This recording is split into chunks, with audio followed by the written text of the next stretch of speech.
ដើម្បីអបអរសាទរពិធីបុណ្យចូលឆ្នាំថ្មីប្រពៃណីជាតិខ្មែរផលិតកម្ម Sunday យើងខ្ញុំបានរៀបចំកាដូយ៉ាងពិសេសជូន CD VCD មិនថាវល់ចាស់ឬវល់ថ្មីតម្លៃត្រឹមតែ 2000 រៀលប៉ុណ្ណោះសូមរួមទទួលយកកាដូយ៉ាងពិសេសនេះ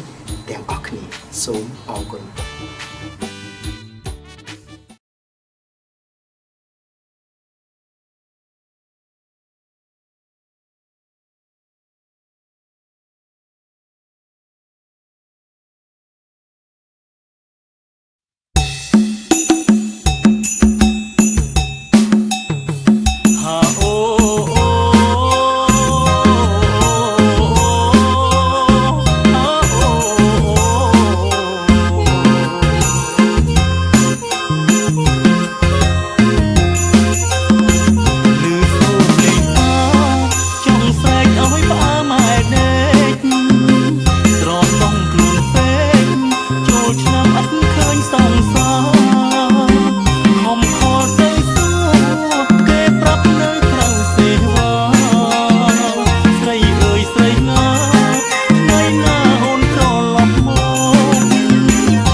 Rensburg ក្រាបលាគុណភាពកម្រិតកំពូល